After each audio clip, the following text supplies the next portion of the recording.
And I'm Michael J. We need to deal with some misconceptions here.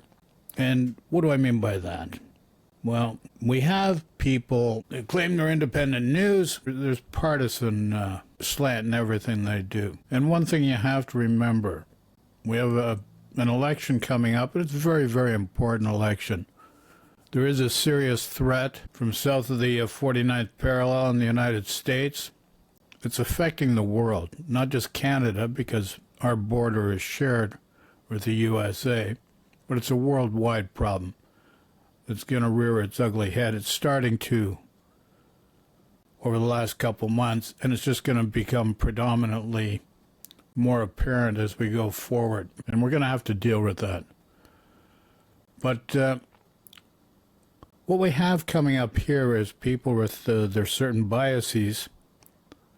And I just want to correct information given or shed a different light on the topics that they're emphasizing so that you, the voter, can make your own decisions to what would be appropriate. But to understand, better still understand what is being presented and what the reality is. My reality is different from other people's and vice versa. And that's always going to be the case, and that does not change. It'll be like that for eternity within the existence of the human being. So we're going to start here with Elevate Podcast. They've got over 100,000 subscribers, and you'll notice that the demographics of the voters, and especially the vote conservative, are very young, and they look at things different. They only have their knowledge, their experience based on what they know. And they have a fervor because they get a hold of a topic. We've seen it in the United States with the MAGA movement, and we've seen how that type of movement has changed the trajectory of a country. And if that's what you want, you got it down in the States, if that's what you want, by all means, vote Pierre Poilievre Conservative, because that's what you're going to get from what you see down in the United States. Canada needs to take a different direction to build its economy in the direction this country needs to go to. We're very lucky we still have DEI, and that's been created as a bad thing. We're still very fortunate to have a compassionate society, and that was reflected in the COVID-19 pandemic, which affected the worldwide economy, which started December 19th, 2019, officially ended May 2023, and within the past 6 months, supply chain lines are finally coming back to pre-COVID levels, getting close to it. And I don't think people realize how this has affected their lives since 2019. We're in 2025 now. So let's listen to what this gentleman has to say here. And here's the byline, the title. Former cabinet minister torches Carney on CBC, leaves reporter speechless. So this is to grab your attention, and this is what is being put out. This is the intention of this video. It's in the byline there. About here, you got to be a little more fair. He's like, nah, this is how it's happening. And this, my friends, was a smackdown on CBC. And David Cochran was, all right, moving on then. A revenue generated component to it, and they've shown us the homework on this, like the stuff to spur housing growth will lead to extra profits and income in the construction sector, and some of that will spur things back. But Lisa, kind of one of the things I noticed as a through line from Carney yesterday was that when the private sector is uncertain, government must act, and that seems to be his justification for the spending, because whoever wins this, the uncertainty all of this causes, the private sector is going to be reluctant to make big decisions, to make big spends. So when Mr. Poilievre focuses aggressively on the deficit, I mean, what does he need to deliver tomorrow to show an economic growth and fiscal balancing plan? And can you do it with all of that uncertainty and all the promises? Well, let me interject first beforehand.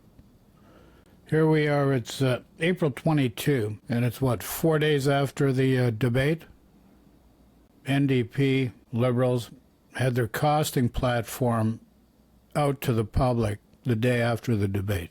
Pierre Poilievre still has not got his costing platform out there, but yet he's been attacking it, and in a manner that does not reflect what the costing platforms really are. And he's only been attacking the Liberal platform for now, from what I understand. The reason why there's business uncertainty in this country is because of the last 10 years of a Liberal government creating the uncertainty in the economy. No. Let's be clear, and I brought this up at the beginning of the video here, and the opinion piece. What has caused a lot of uncertainty was a worldwide pandemic that started December 2019. And this is what people are conveniently forgetting, because people in power over other people, influencers over other people, are creating a different narrative. And let's be clear. December 2019 was the beginning of the worst worldwide, and this was worldwide, it's not exclusive to Canada, and it tested every government around the world because of a pandemic, the worst in 100 years. And not investing when they said they were invested, not encouraging business investment and productivity, and all of a sudden they're going to do it now. And I don't buy it for a second. I don't think they have the capabilities or the competence to be able to implement. No matter how great Mark Carney is, he's only one man and he can't do it all himself, and they haven't been able to get out of their own way in the last 10 years. So how do they expect they're going to get it done this time? How do they expect they're going to get it done this time? Well, let's look at something here right now, okay? We're going to look at something here right now. Let's call this LNG Canada. And this is one of the things about the pipelines. So, the Trudeau government took over November 2015 from the Stephen Harris government, where Pierre Poilievre was housing minister of the Stephen Harper government. So 2015, in November, a guy by the name of Justin Trudeau took over the reins of government. And there was a recession from the previous government that Trudeau had to deal with. But here you have LNG Canada, the Kitimat LNG project, and here's the timeline of that project. December 22, 2015, LNG facility permit issued. June 2015, environmental assessment certificate issued. May 2015, 40-year federal export license granted. October 1, that was 26th of May. October 1, 2018, LNG Canada, positive final investment decision announced. So it took a little while to get the investment together in order to start the build. And then January 2020, construction started. Now here's the thing. It goes from Saskatchewan to Kitimat, BC, to a port here just southeast of Prince Rupert. So you're being misled that the Liberals did nothing. They did right away. Within a month they got started on the project. Now, the other thing you have to understand, this is an article from April 3, 2025, so just this month. LNG Canada's largest single private sector investment in Canadian history, government says. First LNG carrier arrives in Kitimat, BC as 40 billion liquefied natural gas plant prepares to start. So it is starting up. You're being misled that the Liberal government had not started it up. But if you watch the debates that recently had LeBlanc, Quebec, very, very environmental conscious, they've had the issues with pipelines going through their province. So here we have April 3, last updated April 4, 2025. A 204-meter tanker ship has arrived in BC's north coast, making it the first liquefied natural gas carrier to arrive in Kitimat as a major energy export project prepares to come online. These things don't happen overnight. And this is, and you're seeing it happen. So this is something you really need to understand. And you've seen the timeline, where it is from the West Coast, and it's going from the West Coast. Started December 22, 2015, within a month of the Liberal government taking over from the Conservative government and a recession at that time. That's the reality, and that's what you have to understand. And then we had the pandemic, December 2019. That's what I want to know from Canadians. I don't know how they think that this can possibly be done. As for what is going to happen with respect to Pierre and his, well, tomorrow we will see exactly how he plans to move forward. They've been thinking about this for a long time, obviously for 2 years. It's about growing that top line. It's about bringing in more revenues. It's about listening to what big companies have said in terms of what they do need in order to have investment in the country, to give them the signal that they need in order to create investment. And I don't know whether or not Mark Carney has listened to the other companies, because quite frankly, he is still extremely silent on, I think, the crucial piece of national security and the national economy, and that is whether or not we're going to run pipelines to Tidewater in this country to diversify our energy market. And he's silent on it, absolutely silent. Well, so unless we understand from him what he's going to do there, I don't think we can actually take for any kind of seriousness with respect to his numbers. What's the missing piece of the position on pipelines? I mean, he said he will use the extraordinary powers of the federal government to accelerate review processes. And, you know, the one project, one timeline, he stopped short of being willing to force it over the objections of a province and, I believe, First Nations. What's the missing part of that? That's the good question. You're making these affirmations. What is the missing part of it? And let's see what she says. The missing part of it is the Impact Assessment Act in and of itself is not just what it says about one project, one assessment. It has a whole bunch of other things in there that are annoyances. We have a part of the Competition Act that goes to greenwashing that he doesn't talk about. We have a part of an emissions protocol in Alberta that he doesn't talk about either, that he doesn't want to step away from there. I mean, there are a lot. Hold on a sec. David Cochrane already explained what is publicly known about the position of the Liberal government under Mark Carney, and that they'd fast-track any new pipelines, except for, which was beyond their control, First Nations and agreements with the provinces. And I don't understand what she's bringing up this nonsense for, because it's already been said by David Cochrane.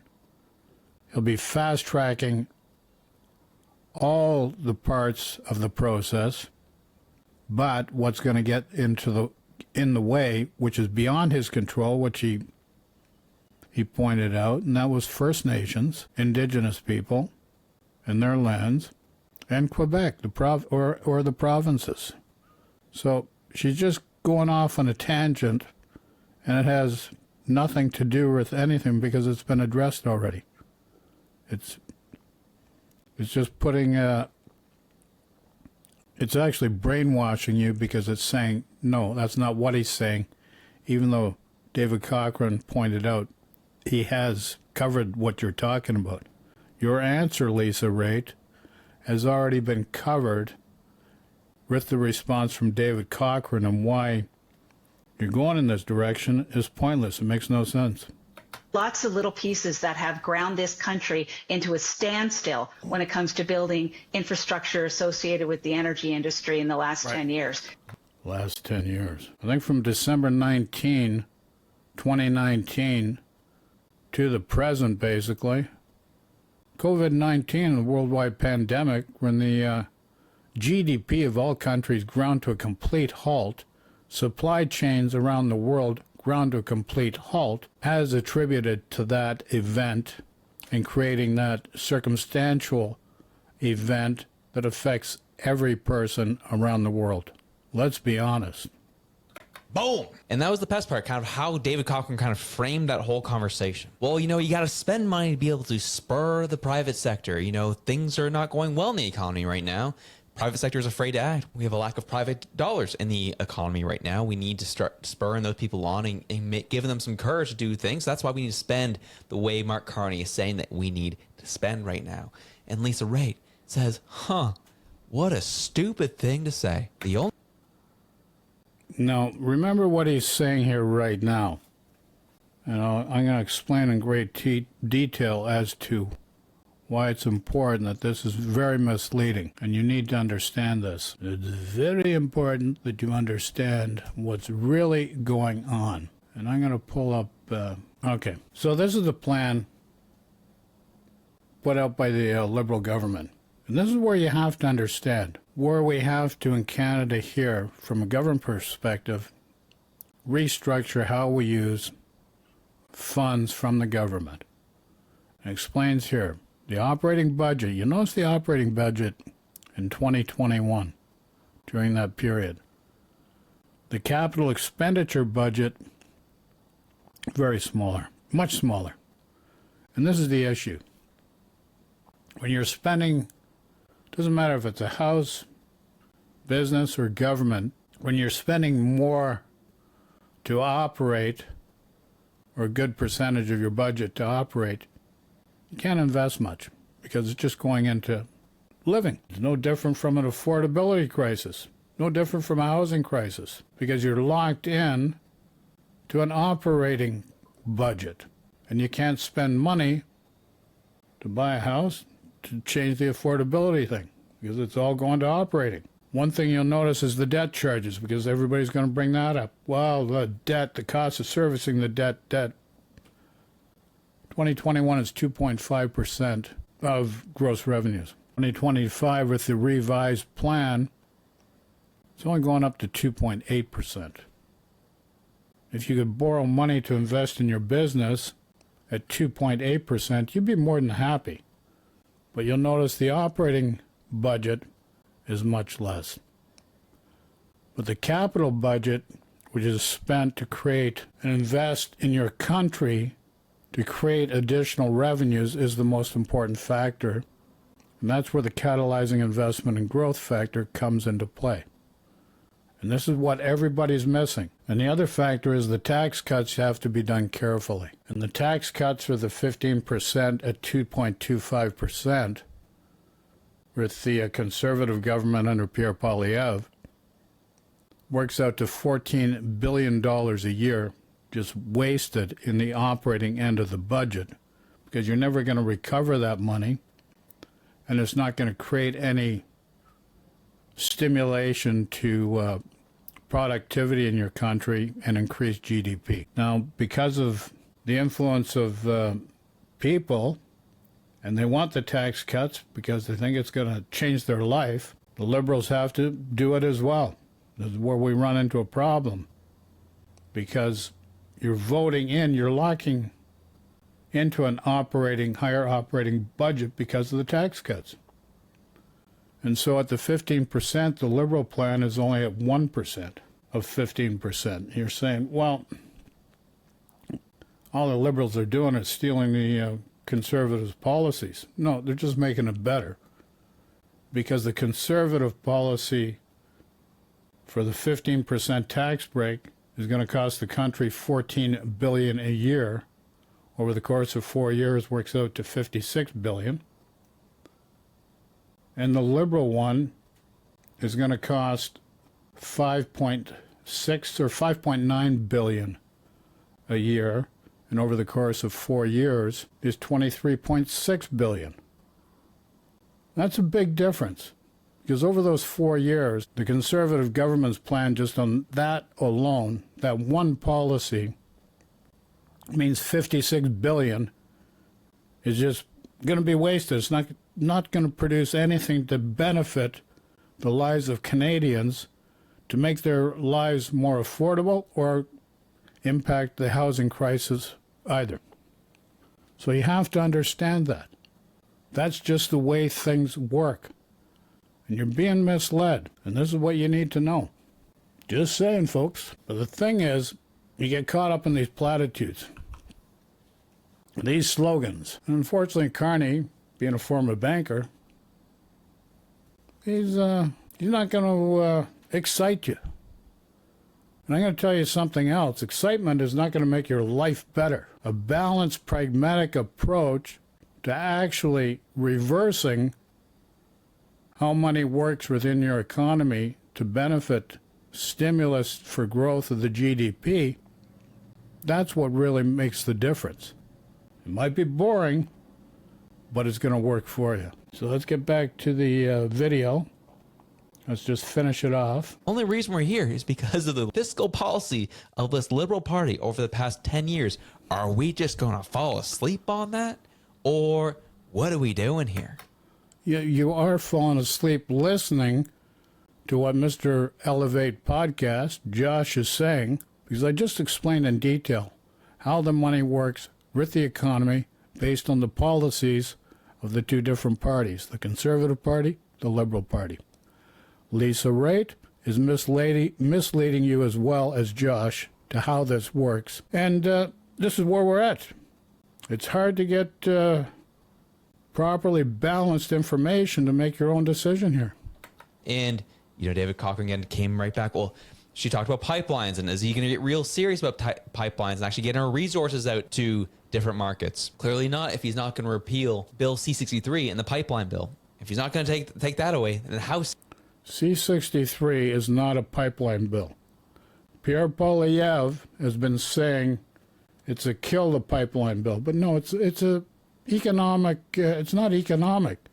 It's an environmental assessment bill that makes sure the companies that develop pipelines, et cetera, are doing it in a responsible manner that does not create a situation that risks people's lives because of environmental concerns in the water that you drink and the air that you breathe.